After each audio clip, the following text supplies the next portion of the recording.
अध्यापक साथियों व मेरे प्यारे बच्चों, मैं जगदीश बराज मेरे YouTube channel polity with barrage के साथ आज 25 अक्टूबर 2025 को हाफ ईयरली असेसमेंट सितंबर 2025 के नाम से 25 अक्टूबर को पॉलिटिकल साइंस का सेट का एग्ज़ाम हुआ है।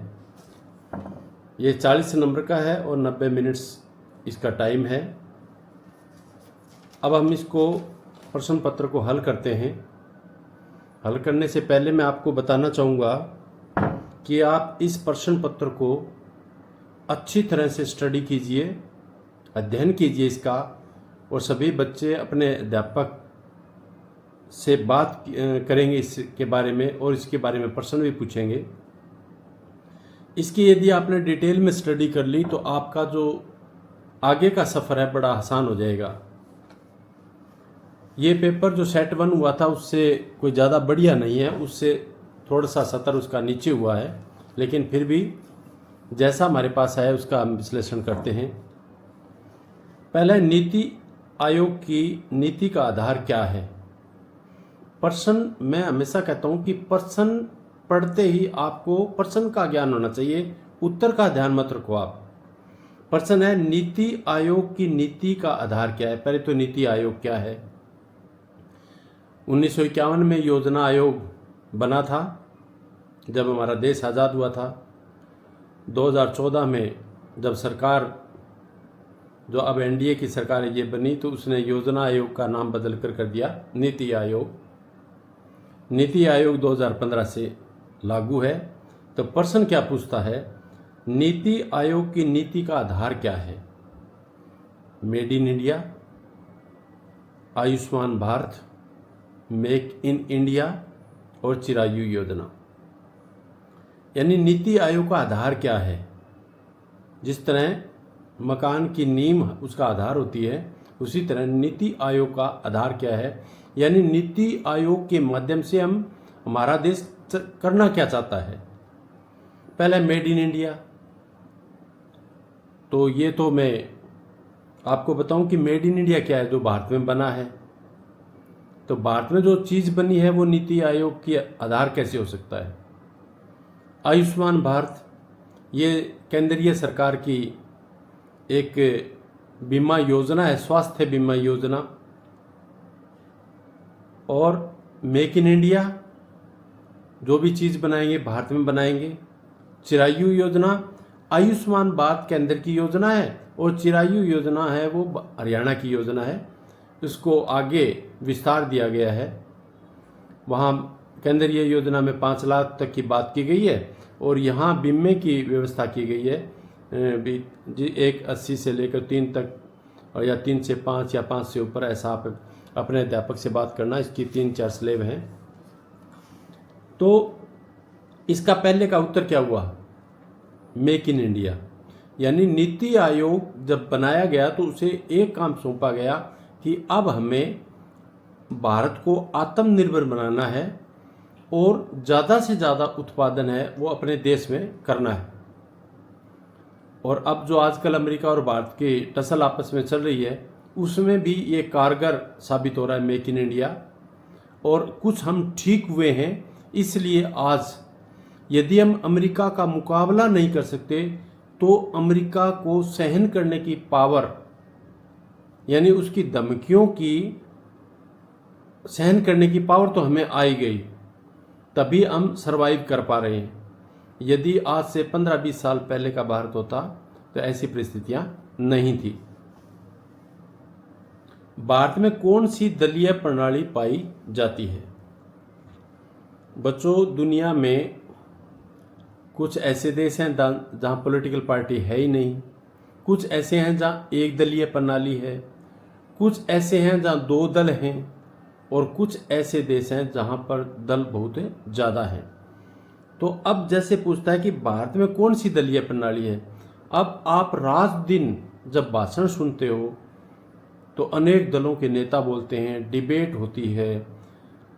गुजरात में सरकार बीजेपी की है, कर्नाटक में किसी और दल की है, पश्चिम बंगाल में किसी और दल की है, केरल में किसी और दल की है, तमिलनाडु में किसी और दल की है।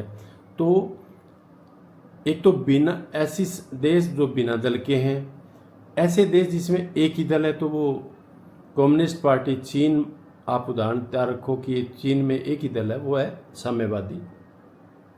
द्विदलीय क्या है? इंग्लैंड और अमेरिका में द्विदलीय प्रणाली है, यानी दो ही दल, छोटे मोटे और भी हैं लेकिन महत्वपूर्ण दल दो ही हैं। और भारत में जैसे कि मैंने बताया, जब हर राज्य में अलग अलग दल हैं तो बहुदलीय हो गया, बहु माने ज़्यादा, तो इसका उत्तर आ जाएगा बहुदलीय। और मिश्रित दलीय प्रणाली, अब जैसे एक दलीय प्रणाली, दो दलीय प्रणाली, बहुदलीय प्रणाली, मिश्रित प्रणाली, आपको ध्यान देना है कि ये है क्या। आपने ये नहीं सोचना कि बहुदलीय, ऊपर प्रश्न पूछ लिया और नीचे लिख दिया बहुदलीय और बहुदलीय का अर्थ का ना पता हो। आपने ये नहीं देखना कि प्रश्न क्या पूछा, आपने ये देखना है एक दलीय क्या होता है, बहुदलीय क्या होता है और द्विदलीय क्या होता है। आगे पंचशील समझौते पर हस्ताक्षर किए थे भारत और श्रीलंका ने, भारत और नेपाल ने, भारत और पाकिस्तान ने और भारत और चीन ने। आपने क्या सीखना है? आपने सीखना है पंचशील का सिद्धांत है क्या। पंच माने पांच, पंच माने क्या था? पांच, यानी पांच सिद्धांत। शांति के पांच सिद्धांत क्या हैं? ये हमारे पहले प्रधानमंत्री पंडित जवाहरलाल नेहरू और चीन के उस वक्त के राष्ट्रपति चाउ एन लाई के बीच में एक समझौता हुआ था जिसमें 5 बातें लिखी गई।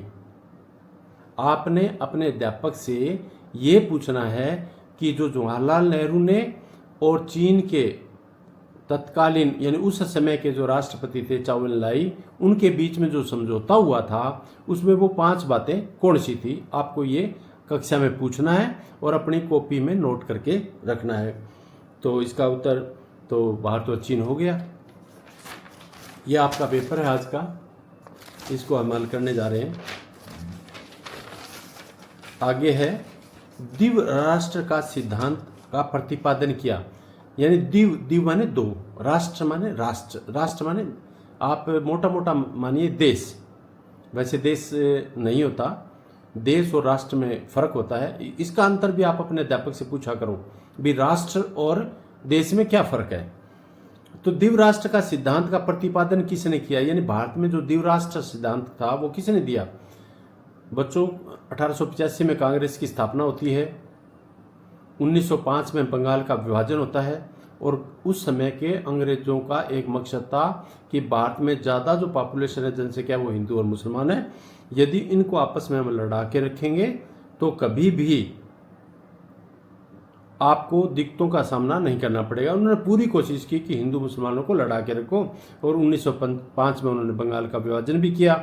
जब ज़्यादा विरोध हुआ तो उन्होंने बंगाल का विभाजन रद्द भी कर दिया, जिसको नाम दिया गया इसको जो विभाजन हुआ था उसका नाम बंग भंग था। ये भी प्रश्न आ सकता है भी बंग भंग कब किया गया, यानी बंग माने बंगाल और बंग माने उनका दो बंटवारा कब किया गया, तो बंग भंग के नाम से जाना जाता है। तो द्विव राष्ट्र क्या है? द्विव माने दो, यानी उस समय मुसलमानों में मोहम्मद अली जिन्ना एक व्यक्ति था और उससे पहले जो द्विव राष्ट्र के सिद्धांत की जो वास्तव में नींव रखने वाला कोई अन्य नेता था, लेकिन क्योंकि आप अभी 12वीं में हो तो ये ध्यान रखो कि मोहम्मद अली जिन्ना ने ये कहा कि भारत एक राष्ट्र नहीं है, यहाँ दो राष्ट्र हैं, दो जातियां हैं, दो धर्म हैं, जो कभी एक राष्ट्र नहीं हो सकता, इसलिए हम अलग से पाकिस्तान बनाएंगे। तो ये अंग्रेजों के सामने रखा और अंग्रेजों के सामने क्या रखा? अंग्रेज भी यही चाहते थे कि आपस में ये लड़ते रहें, तो अंग्रेजों ने उनके द्विव राष्ट्र सिद्धांत को माना और भारत और पाकिस्तान के दो टुकड़े 1947 के जून 1947 में कर दिए। तो द्विव राष्ट्र का सिद्धांत क्या था? अब इसमें क्या लिखा है? द्विव राष्ट्र सिद्धांत का प्रतिपादन किया कांग्रेस ने। कांग्रेस क्यों करेगी? मुस्लिम लीग ने, हाँ, मोहम्मद अली जिन्ना जो द्विव राष्ट्र का सिद्धांत देते थे वो मुस्लिम लीग के कर्ता धर्ता वही थे, प्रधान थे। हिंदू महासभा जो हिंदुओं की एक संस्था थी, संगठन था, वो क्यों कहेगा द्विव राष्ट्र? हिंदू महासभा तो इसके खिलाफ थी कि हमें देश का बंटवारा नहीं करना। और इनमें से कोई नहीं। कोई क्यों नहीं है? मुस्लिम लीग है। यानी आपको 4%, आपको ऑप्शन में 4 हैं, तो आप एक पर विचार कभी करोगे तो कभी नहीं पढ़ पाओगे। आप चारों पर विचार करो कि ये है या नहीं है तो क्यों है, नहीं है तो क्यों है। आगे है, भारत में नई आर्थिक नीति कब बनाई? तो आर्थिक नीति होती क्या है? आर्थिक नीति बच्चों होती है कि देश का संसाधन उत्पादन करने के साधनों पर किसका नियंत्रण हो। यदि देश की सरकार का है तो साम्यवादी सरकार, समाजवादी सरकार, और यदि उद्योगपतियों का है तो पूंजीवादी सरकार। तो भारत में नई आर्थिक नीति कब अपनाई? तो इससे पहले भी हमने पढ़ा जवाहरलाल नेहरू के बारे में। जवाहरलाल नेहरू ने कौन सी नीति अपनाई? मिश्रित अर्थव्यवस्था। यानी उस समय 2 प्रकार के मॉडल जवाहरलाल नेहरू के सामने थे। एक था साम्यवादी अर्थव्यवस्था और एक थी पूंजीवादी अर्थव्यवस्था। तो जवाहरलाल नेहरू ने कहा कि पूरी तरह से पूंजीवाद भी अच्छा नहीं है और पूरी तरह से साम्यवाद भी अच्छा नहीं है। तो उन्होंने एक ऐसी व्यवस्था अपना ली जिसको मिश्रित अर्थव्यवस्था कहा गया। यानी बहुत, जैसे रेल है, वायुयान जो उड्डयन मंत्रालय होता है वो है, देश की सुरक्षा है, ऐसी बहुत सी चीज़ों को, रक्षा सौदा है, विदेश मामले हैं, इस प्रकार के मामलों पर सरकार ने नियंत्रण रखा। और कुछ उद्योग जो जरूरी थे, आधारभूत थे देश के, उसको भी सरकार ने अपने कंट्रोल में रखा और बाकियों को उद्योगपतियों के लिए खुला छोड़ दिया भी आप अपने उद्योग लगाओ, उत्पादन करो और लाभ कमाओ। तो मिश्रित अर्थव्यवस्था को अपनाया गया। ये मिश्रित अर्थव्यवस्था जवाहरलाल नेहरू, लाल बहादुर शास्त्री, इंदिरा गांधी, मोरारजी देसाई, चौधरी चरण सिंह, फिर इंदिरा गांधी और फिर राजीव गांधी और फिर विश्वनाथ प्रताप सिंह, और इनके बाद बनते हैं चंद्रशेखर, और चंद्रशेखर के बाद बनते हैं पीवी नरसिम्हा राव। पीवी नरसिम्हा राव ऐसा व्यक्ति जो भारत का अब तक का सबसे अधिक पढ़ा लिखा व्यक्ति था। उसे बहुत सी भाषाओं का ज्ञान था और उस समय में उन्होंने वित्त मंत्री को बनाया मनमोहन सिंह, जो रिजर्व बैंक ऑफ इंडिया के गवर्नर थे।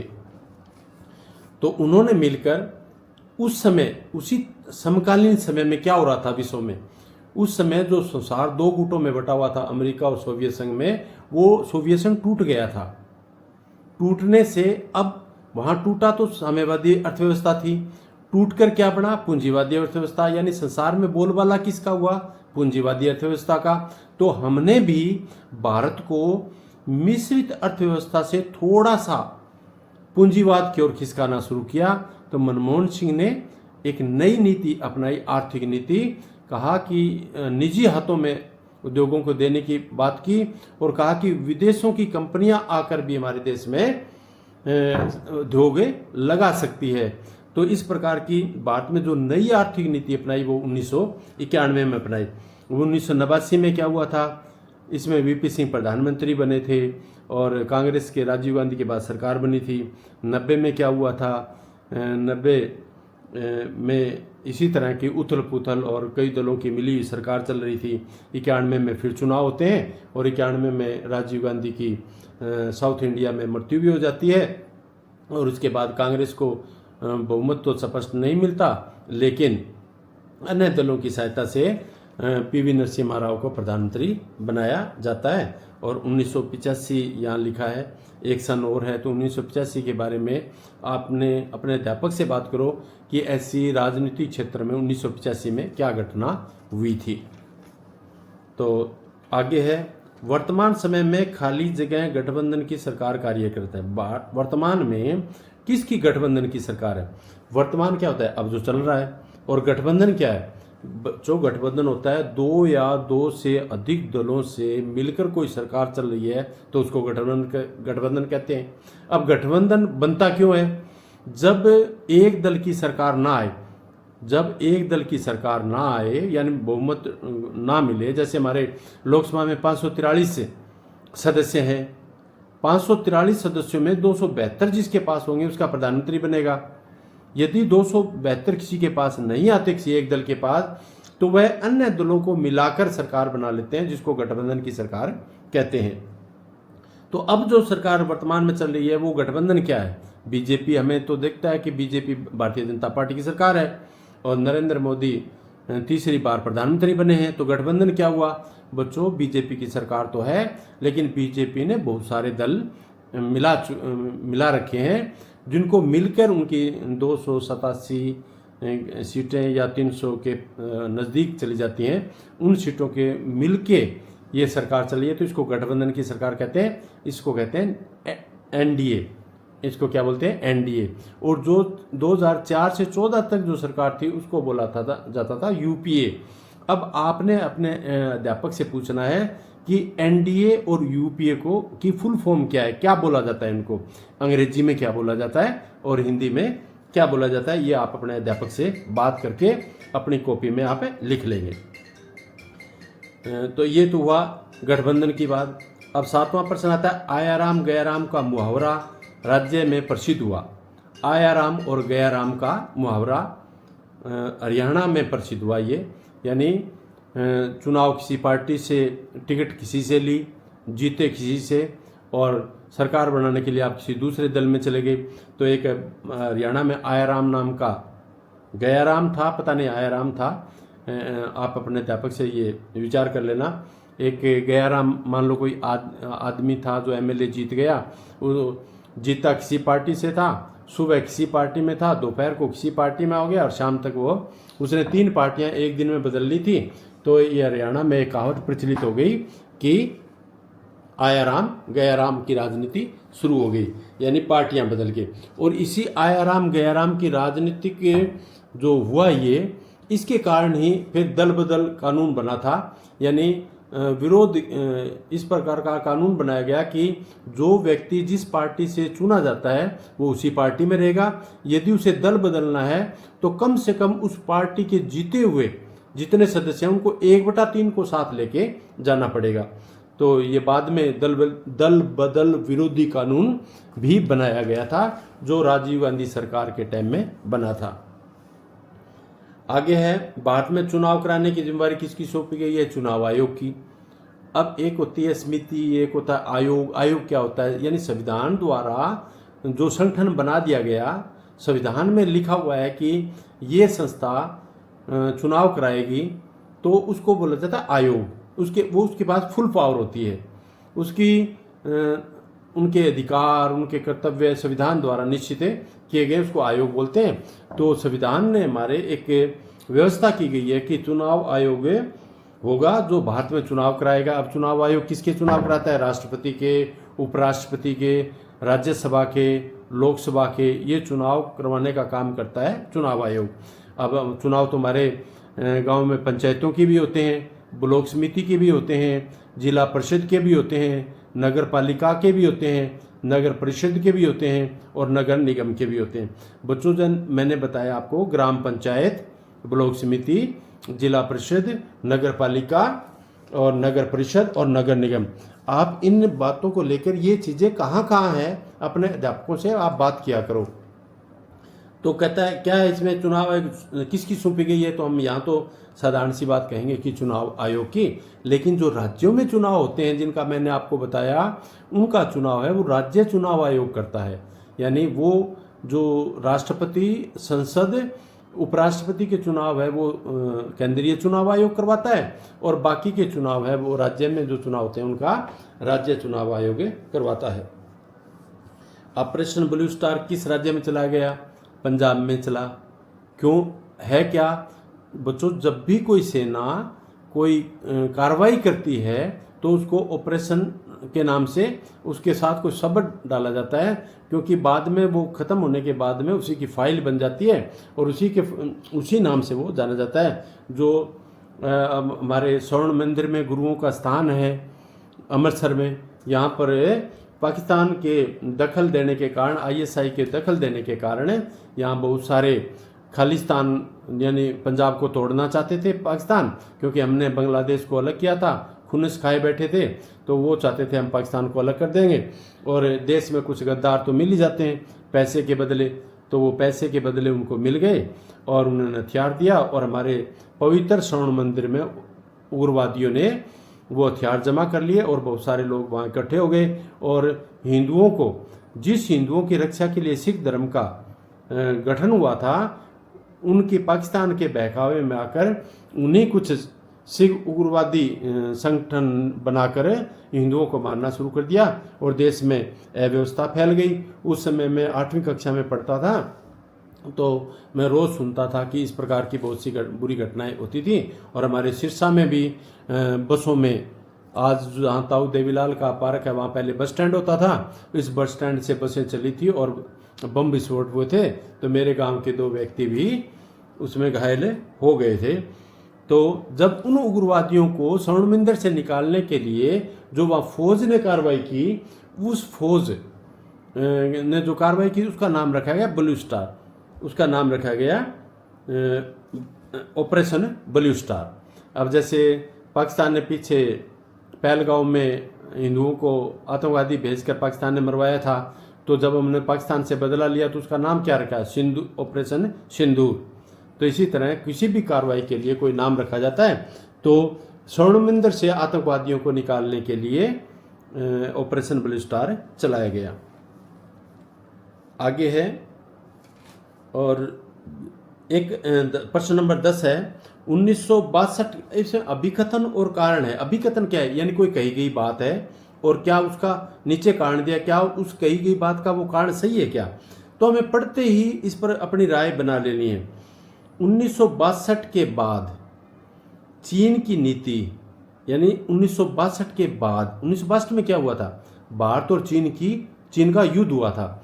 जब से भारत आज़ाद हुआ, जब से चीन आज़ाद हुआ, चीन में जो राजाओं की जो शासन था वो ख़त्म हुआ, लोगों का राज स्थापित हुआ। उसके बाद यहाँ प्रधानमंत्री जवाहरलाल नेहरू बने और वहाँ चाउ एन लाई, बड़ी मित्रता थी, हिंदी चीनी भाई भाई का नारा दिया जाता था।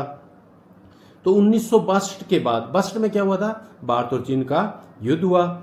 नीति भारत के प्रति, यानी चीन की भारत के प्रति जो नीति थी वो अधिक मैत्रीपूर्ण थी और वैचारिक हो गई।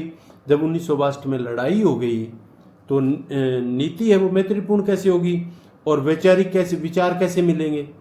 तो ये तो अपने आप में गलत हो गया।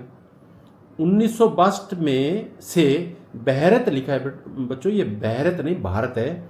1962 से भारत और चीन के संबंध अपेक्षाकृत अधिक बिगड़ गए। अब देखो 1949 से लेकर 1962 तक भारत और चीन के संबंध जवाहरलाल नेहरू ने ठीक बना के रखे थे, लेकिन चीन ने भारत पर आक्रमण किया और जिसको अक्साई चीन कहते हैं उस पर कब्जा कर लिया। अरुणाचल प्रदेश में भी घुस गए थे, जो वहाँ से तो वापस है चले गए, लेकिन अक्साई चीन पर आज भी कब्जा है। जब 1962 में उन्होंने हमारे पर लड़ाई कर दी तो संबंध ऐसे कैसे रहेंगे? तो हम कह सकते हैं कि पहला तो गलत है और दूसरा ठीक है। तो आगे जो बात कही गई है उसमें आपने क्या देखना है? आपने ये देखना है कि कौन सा भी पहला गलत है और दूसरा ठीक, ये कौन से क ख ग और घ में से कौन सा, वही उसका उत्तर बन जाएगा। आगे वचनबद्ध न्यायपालिका से क्या अभिप्राय? बच्चों, हमारे देश में, हमारा देश चलता है संविधान से। संविधान में 395 धाराएं हैं और इसमें सुप्रीम कोर्ट, हाई कोर्ट और डिस्ट्रिक्ट कोर्ट, इन 3 स्तर पर न्यायालयों की व्यवस्था की गई है। तो कहता है वचनबद्ध न्यायपालिका से क्या अभिप्राय है? यानी वचनबद्ध क्या है? यानी जो हमारा न्यायपालिका है वो अपने संविधान के प्रति वचनबद्ध है, यानी निष्पक्ष निर्णय करेंगे और जिम्मेवारी से करेंगे, लोकतांत्रिक ढांचे को बना के रखेंगे, सबका सम्मान करेंगे, सबकी संस्कृति का सम्मान करेंगे, यानी अपने कर्तव्यों का निर्वहन करना। यानी एक देश का लोकतंत्र तभी कामयाब हो सकता है जब उसका न्यायिक सिस्टम है वो बहुत बढ़िया हो। यानी पूरे देश की हर सरकार को, हर व्यक्ति को यदि अपने न्यायालय में विश्वास है तो लोकतांत्रिक ढांचे में कोई गड़बड़े नहीं होती। और इसका उल्टा हम पाकिस्तान में देखें तो उनका न्यायालय में इतना लोगों का विश्वास संस्थाओं का नहीं है, तो एक पाकिस्तान एक फेल स्टेट के रूप में जाना जाता है और भारत एक अच्छे स्टेट के रूप में जाना जाता है, अच्छे देश के रूप में आज विश्व में हमारी पहचान है। विकास के 3 उद्देश्यों का उल्लेख कीजिए। विकास यानी हम डेवलपमेंट, जिसको डेवलपमेंट कहते हैं, क्यों करना चाहते हैं, विकास क्यों करें? जब हम आज़ाद हुए थे जैसे थे वैसे पड़े रहते, फिर कोई काम आदमी क्यों करता है? उद्देश्य के लिए, कोई तो उद्देश्य होता है ना, हम क्या करना चाहते हैं, हमारा उद्देश्य क्या है। तो कहता है विकास के किन्हीं तीन उद्देश्य बताने, बहुत से उद्देश्य हो सकते हैं। विकास का उद्देश्य क्या है? हमारे लोगों का जनजीवन सुधरे, शिक्षा, हमारे लोग शिक्षित हों, आर्थिक विकास बढ़े, सामाजिक समरसता बढ़े, आपस में भाईचारा बढ़े, राजनीतिक हमारा दृष्टिकोण मजबूत हो, लोकतांत्रिक ढांचा मजबूत हो, आर्थिक स्थिति से हम मजबूत हों। ओवरऑल देश का विकास करने के लिए हमें विकास बहुत जरूरी है। तो विकास के यही बहुत सारे उद्देश्य हो सकते हैं। सामने कौन सी चुनौतियां हैं बच्चों? ये आपके चैप्टर के पहले तीनों चैप्टर हैं, मुख्य याद रखा करो। पहली चुनौती क्या थी? भारत को इकट्ठा करना। 565 रियासतें, जिसमें सरदार पटेल ने स्टिक एंड कैरेट यानी छड़ी और गाजर की, छड़ी का मतलब धमका के और गाजर का मतलब प्यार से, यानी कईयों को छड़ी से मनाया और कईयों को प्यार से 565 रियासतों को इकट्ठा किया। तो सबसे बड़ी चुनौती क्या थी हमारी? सबसे बड़ी तो यही थी कि देश को इकट्ठा करना है। दूसरी क्या थी? लोकतंत्र स्थापित करना। प्रधानमंत्री इंग्लैंड के प्रधानमंत्री ने तो इस लोकतंत्र स्थापित करना जवाहरलाल नेहरू चाहते थे, प्रयास भी किए और किया भी, लेकिन उस समय के इंग्लैंड के प्रधानमंत्री ने जवाहरलाल नेहरू को मूर्ख कहा था कि एक अनपढ़ देश में जहां 80% लोग अनपढ़ हैं, 80 क्या 90 भी होंगे उस समय, तो इतने आप लोकतंत्र स्थापित कैसे कर सकते हैं? आपको अपने अध्यापक से इस लोकतंत्र की कहानी, स्थापना की कहानी सुननी चाहिए, बड़ी दिलचस्प है। जैसे पहला चुनाव आयोग बनता है, सुकुमार सेन इसके अध्यक्ष बनते हैं, किस प्रकार 21 साल की उम्र के लोगों की गिनती की गई, उस समय आज 18 साल है, वो पहले 21 होती थी। तो आपने ये जो मैं बोल रहा हूँ यही आपने देखना होता है, पहले 21 थी अब 18 हुई, तो 18 कब हुई, ये भी आप प्रश्न कर सकते हो। जितने इस सेट के एग्जाम को लेकर जितने आपके दिमाग में क्वेश्चन आ रहे हैं, यदि आप अपने अध्यापकों से बात करेंगे तो इससे आसान काम तो कुछ है ही नहीं। तो तीसरी चुनौती क्या थी? फिर विकास करना। जो पीछे विकास के क्या उद्देश्य हैं, जो आपने इससे पहले वाला प्रश्न पढ़ा था ना, वो तीसरी चुनौती थी। तो 3 चुनौतियां मुख्य बता दो आप, और 3 चुनौतियों का भी थोड़ा थोड़ा वर्णन कर दो, क्योंकि ये 5 नंबर का है। तो आप बताओगे कि पहली चुनौती का निपटारा कैसे हुआ, दूसरी का कैसे हुआ, तीसरी का कैसे हुआ। तो इसके सामने और भी बहुत सी चुनौतियां थी। इन 3 चुनौतियों के छोटे छोटे भाग भी हम बहुत सारे बना सकते हैं। तो आपने इन तीनों चुनौतियों का यदि आप 3-3, 4 लाइन में यदि विस्तार वर्णन करोगे, पहली चुनौती, दूसरी, तीसरी का, तो आपका 5 नंबर पूरे हो जाएंगे। पेज पलट गया था। तो आपके 2 नंबर के प्रश्न है, गठबंधन सरकार से क्या समझते हैं? वो मैंने पहले बता दिया। जब 2 या 2 से अधिक दल मिलके यदि कोई सरकार बनाते हैं तो उसको गठबंधन सरकार कहते हैं। यानी 2 या 2 से अधिक दल मिलकर, और वो मिलेंगे कब? जब चुनाव होंगे तो एक दल को जब स्पष्ट बहुमत नहीं मिलेगा तो वो आपस में मिलेंगे। और स्पष्ट बहुमत कहते किसे हैं? कहते हैं जितनी सीटें चुनाव हुआ है आधे से एक ज़्यादा। तो हमारे लोकसभा में 543 सीटें हैं, तो चाहिए कितनी? 272। तो कहते हैं ये आपको आ गया होगा। अब 12वां प्रश्न देखो, ग्रैंड अलायंस से आप क्या समझते हैं?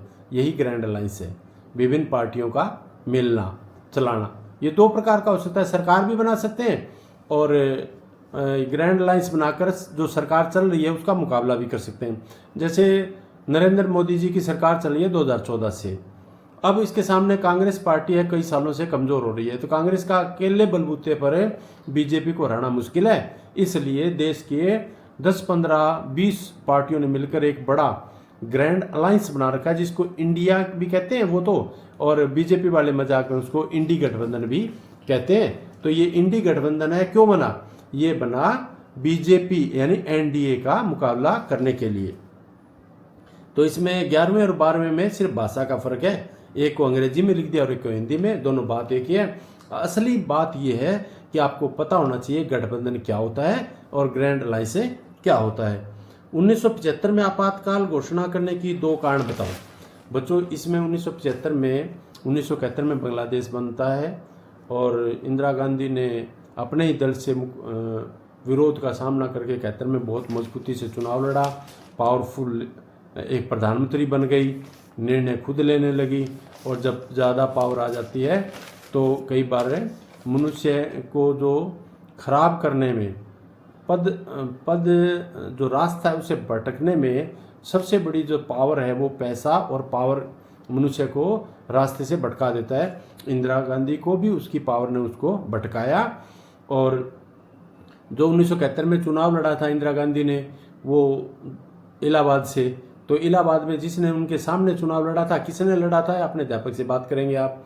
तो वो जब चुनाव लड़ा तो उसमें थोड़ी बहुत धांधली हो गई और इलाहाबाद हाई कोर्ट में, जैसे सब राज्यों में हाई कोर्ट होती है, वहाँ केस कर दिया और इलाहाबाद ने फैसला सुना दिया भी इंदिरा गांधी का चुनाव है वो रद्द किया जाता है। इंदिरा गांधी सुप्रीम कोर्ट में चली गई। सुप्रीम कोर्ट ने कहा कि इंदिरा गांधी लोकसभा में नहीं बैठ सकती, लेकिन आप प्रधानमंत्री पद पर तो रहेंगे। इस और सज़ा भी सुना दी थी 6 साल की। तो इससे क्या हुआ, इससे हुआ कि आप चुनाव नहीं लड़ सकते 6 महीने, यदि आप कोर्ट ने आपको दोषी ठहरा दिया तो इंदिरा गांधी ने 1975 में सोचा कि मैं चुनाव तो अब लड़ नहीं सकती। तो उन्होंने क्या किया, उन्होंने इमरजेंसी लगा दी। और उसमें जेपी नारायण होते थे, जयप्रकाश नारायण, वो उस समय थे जेपी नारायण, जो अनेक राज्यों के अनेक राजनीतिक नेताओं के, बिहार और गुजरात के स्टूडेंट्स के साथ मिलकर एक आंदोलन खड़ा कर रखा था इंदिरा गांधी के खिलाफ।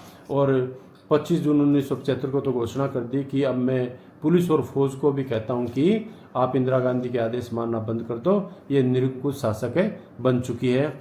जब देश में अव्यवस्था फैल गई, जब इतनी गड़बड़ प्रशासन में हो गई, तो इंदिरा गांधी ने कि कहीं देश में और ज़्यादा गड़बड़ ना हो जाए, इमरजेंसी लागू कर दी। अब इमरजेंसी होती क्या है, पे लागू क्या की, यानी सारी इमरजेंसी लागू होने के बाद हमारे संविधान में 3 धाराएं हैं जिनमें 3 प्रकार की इमरजेंसियां लगती हैं।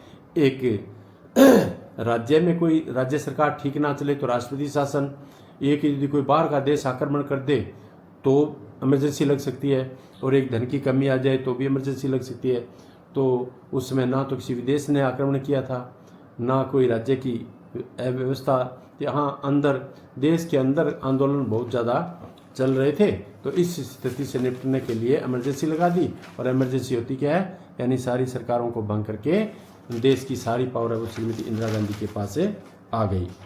सोवियत संघ के विघटन के कोई 2 परिणाम लिखिए। यानी सोवियत संघ 1917 में रूस की क्रांति होती है और लेनिन उसके राष्ट्रपति बनते हैं, और 1922-23 में लेनिन की मृत्यु हो जाती है। और उसके बाद में आते हैं स्टालिन, और स्टालिन के समय में 15 देश जो रूस के आसपास थे मिलकर एक बड़ा देश बनता है जिसको कहते हैं सोवियत संघ, उसको कहते हैं सोवियत संघ। और वो सोवियत संघ जब बना, और एक तरफ सोवियत संघ मजबूत देश है, दूसरी तरफ अमेरिका है, वो दोनों की आपस में दुश्मनी हो जाती है, एक दूसरे अपने आप को विश्व का दादा बनाना के फिराक में रहते हैं। तो सोवियत संघ टूटा कब, कहते हैं विघटन माने टूटना, टूटा कब, ये टूटा 1991 में।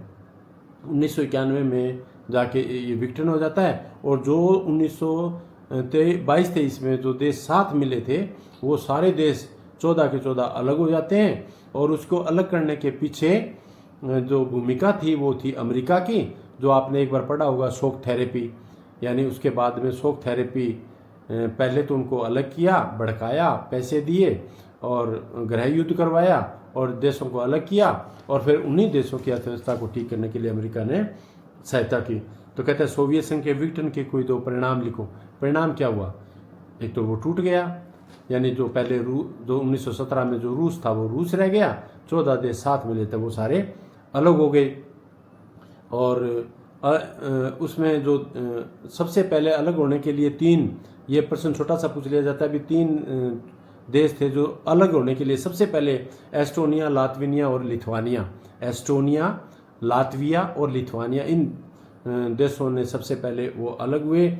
और फिर और अलग होने के परिणाम क्या निकले, परिणाम ये निकला कि सोवियत संघ है वो रूस बन गया, और रूस ने नीति अपनाई वो मिश्रित अर्थव्यवस्था जैसी अपनाई, और अब भी वहाँ कोई लोकतंत्र नाम पुतिन है, वो पिछले 24 सालों से राष्ट्रपति है, कोई लोकतंत्र वाली बात तो वहाँ नहीं है। तो ये उनके विघटन के परिणाम थे। और विघटन का परिणाम था, एक तो 15 देशों का एक देश था, एक उस समय रूस जो देश था वहीं ज़्यादा विकास हो रहा था, और जो मैं लिथुआनिया और जो एस्टोनिया और जो लातविया देश थे या अन्य और बोस्निया हर्जगोविना और उज्बेकिस्तान किर्गिस्तान, ये बहुत सारे देश थे, उनका विकास कम हो रहा था, तो वो रूस से नाराज़ हो गए। ये भी उसका परिणाम था। तो इस विघटन के परिणाम निकले कि सारे देश से अलग हो गए। आगे है मिश्रित अर्थव्यवस्था को उदाहरण सहित बताओ। मिश्रित अर्थव्यवस्था क्या होती है? ये तो मैंने बताया था, जवाहरलाल नेहरू के समय विश्व 2 गुटों में बटा हुआ था, साम्यवादी गुट और पूंजीवादी गुट, यानी साम्यवादी अर्थव्यवस्था और पूंजीवादी अर्थव्यवस्था।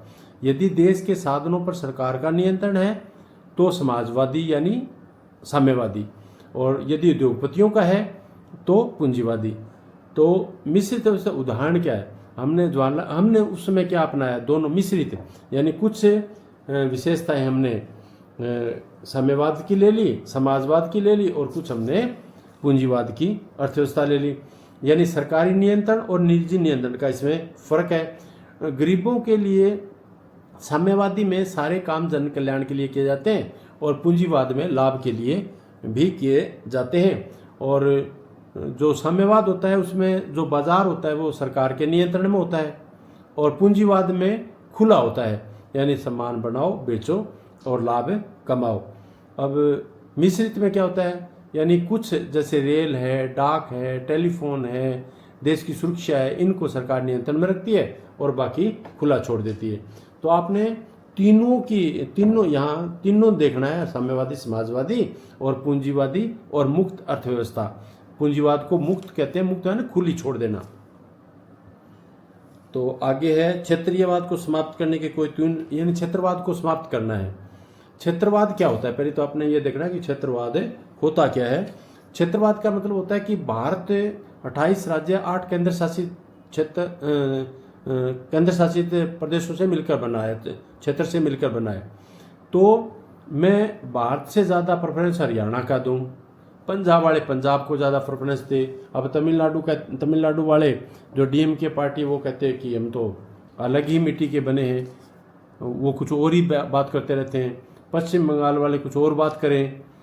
यदि आप अपने देश को अपने क्षेत्र से नीचा समझ रहे हो, यानी महत्व, नीचा की बात हम नहीं कह सकते, लेकिन ये कह सकते हैं कि आप अपने जहाँ रह रहे हो उस क्षेत्र को महत्व ज़्यादा देते हो, और देश को यदि कम दे रहे हो तो आप में क्षेत्रवाद है।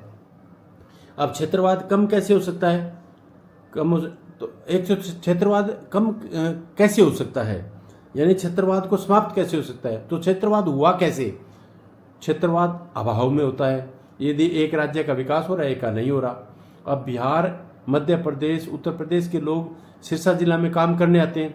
यदि वहाँ रोजगार होते तो वो लोग यहाँ के पोछे झाड़ू का काम, मजदूरी का क्यों करते? तो इसका मतलब क्या हुआ? इसका मतलब ये हुआ कि छत्तीसगढ़, मध्य प्रदेश, झारखंड, बिहार, उत्तर प्रदेश, उत्तराखंड, और इनमें अभी इतना विकास नहीं हुआ।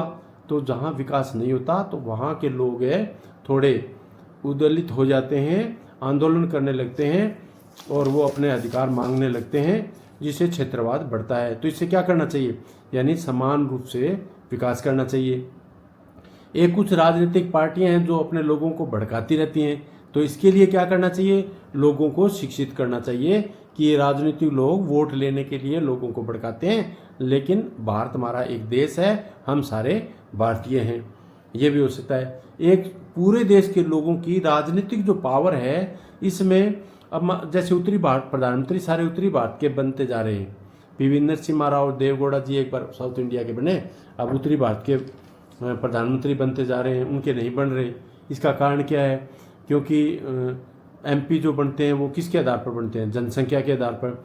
अब देश आज़ाद होने के बाद में पॉलिसी क्या थी? भी जनसंख्या कम करेंगे, बच्चे कम पैदा करेंगे। साउथ इंडिया ने तो बच्चे कम पैदा कर लिए, लेकिन अपने उत्तर भारत में तो यहाँ भीड़ की भीड़ हो गई। तो यहाँ तो एमपी की संख्या बढ़ती गई और वहाँ कम हो गई। तो वहाँ इतनी पावर, पॉलिटिकल पावर नहीं बची कि वो अपना प्रधानमंत्री खुद बना सके।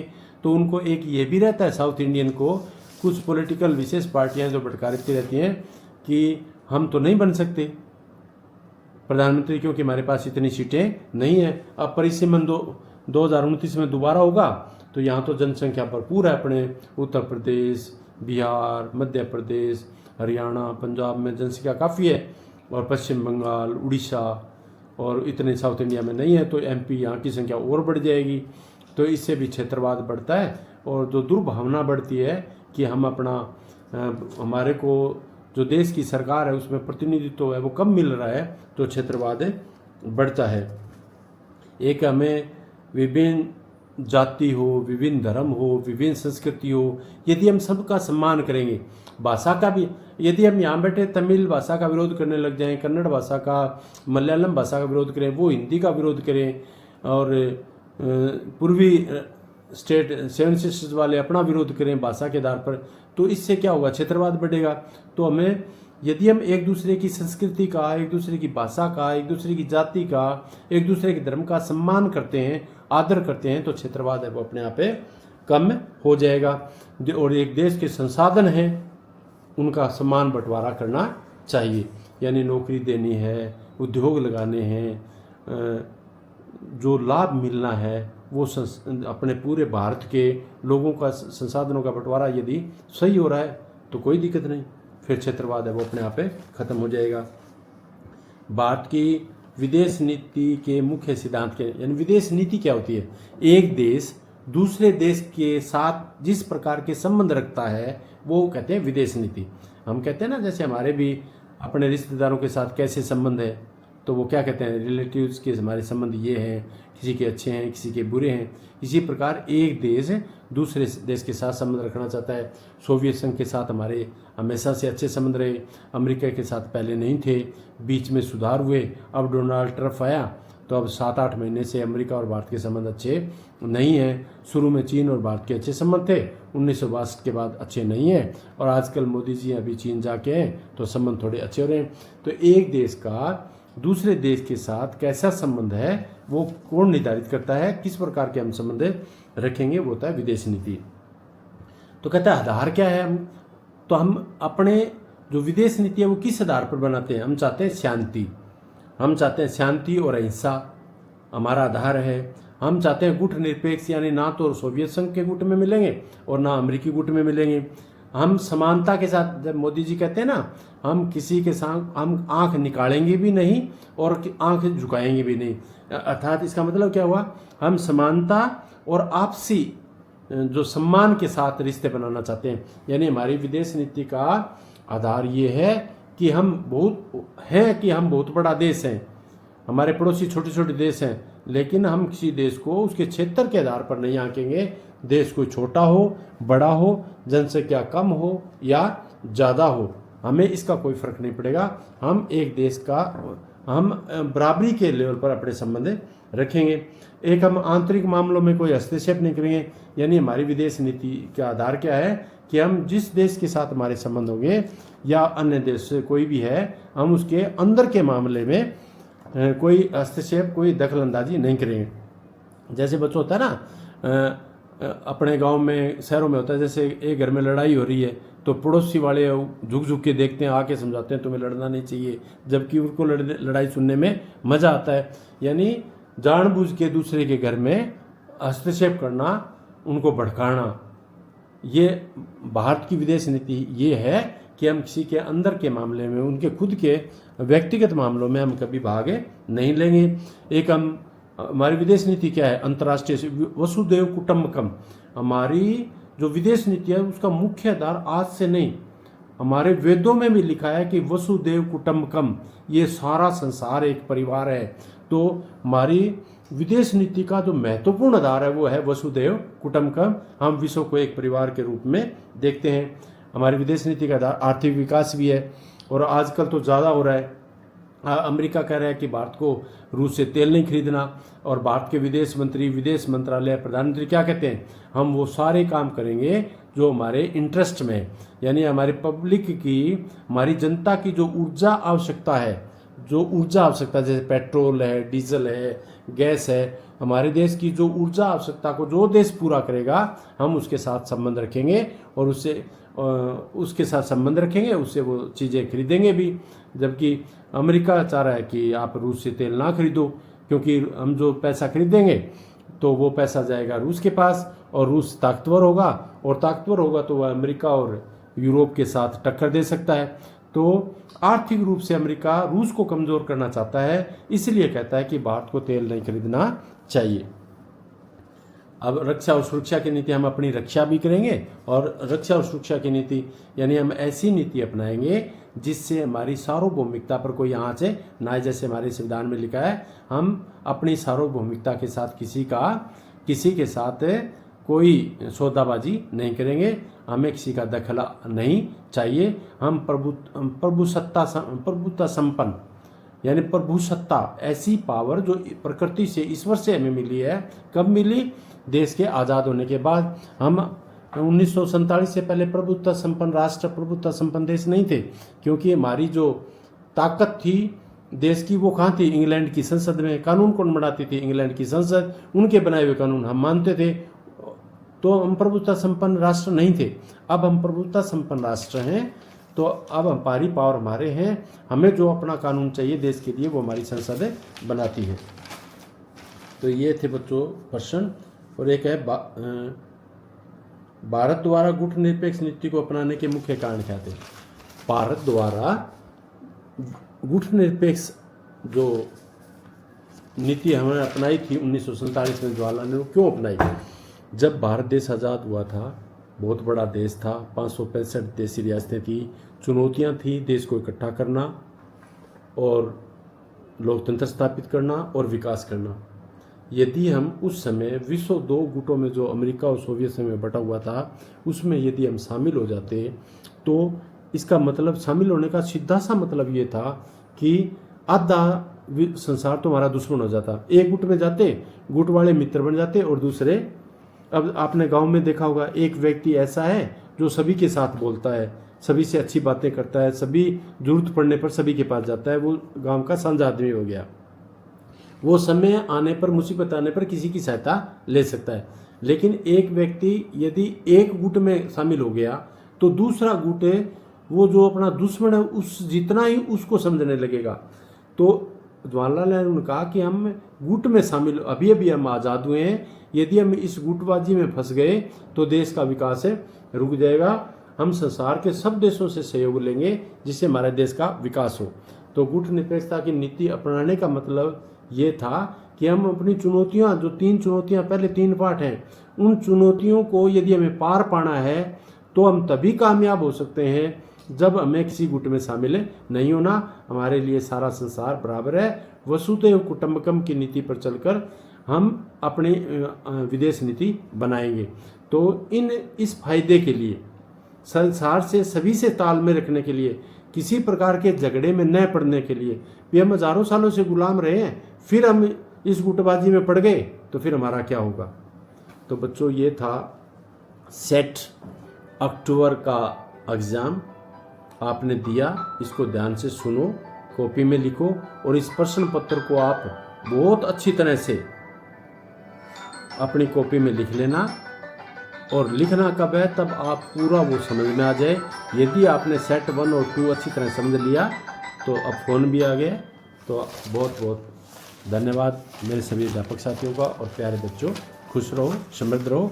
और मेरा जो यूट्यूब चैनल है वो पॉलिटी विद बराज, मैं उम्मीद करूँगा कि आप सब्सक्राइब कीजिए, ताकि जब भी मैं कोई आपके लिए चीज़ें डालूं तो आपको तुरंत नोटिफिकेशन आ जाए और आपको पता लग जाए कि नई चीज़ आई, आपको देखने में आसानी होगी। Thank you very much.